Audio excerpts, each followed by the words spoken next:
you're lucky in Kerala. I mean, whenever I come to Kerala, I think it's like an oasis in a desert. That coming from North India, when you come here, when is it entirely? We wish if Kerala can be like this, why can't rest of India be like this? It's perfectly possible. But that's a different aspect. We'll come to that later. But you're lucky, but you see in Hindi now, the entire TV serial shows that are posted every day. Every day, one episode or the other that talks of superstition, that talks of attacks on women, subjugation of women, secondary status for women, blind faith. And that is, and passing off your mythological stories as history. Every example that the Prime Minister of India today gives as history is from the Ramayana or Mahabharata.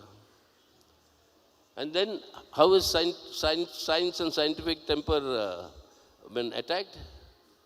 Instead of saying this is a mythological story, so many irrational things can be accepted in a work of fiction.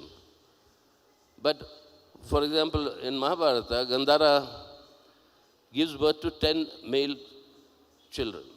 The Kauravas are 100. Can a woman in one lifetime give birth to 100 male children without any female being born? What did the Prime Minister say? Our science was so advanced that we had stem cell research those days, and you had test tube babies that were produced. Now, if this is what is peddled for you, your inquiry, spirit of inquiry, your rationality, your reason, I mean, this is only one example. You Ganesha's thing, all of you know, I mean, what all he said about it.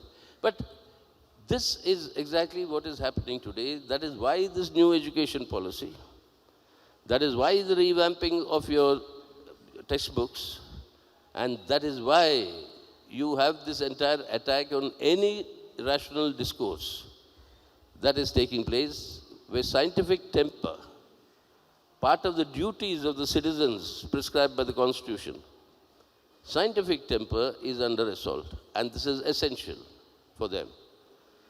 Without assaulting scientific temper, they can't create a false consciousness, and this false consciousness is absolutely the bedrock of destruction of Indian democracy as enshrined in our Constitution. And this is what, fighting against that which is the left's role, which it is doing, that is what shapes Indian democracy.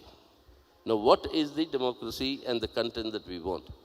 The left says, go back to at least assure what is said in the Constitution so that we can go beyond to create a better India. What they want is to go back into history, into the darkness of the past, and on that darkness, there will be a bright future that will emerge. Darkness has to be fought with the light in order to banish it. So that is, the role of the left lies in actually carrying forward this battle to preserve what we have today so that we can change it for the better once we have safeguarded and preserved it. And that is what can be and should be Indian democracy. And that is why I think combating, apart from everything else, I mean, that is politically combating them, socially combating them, I mean, ideologically combating them, culturally combating them, but most importantly is to combat this effort to create this false consciousness, which is also, unfortunately, which has already been created to a large extent.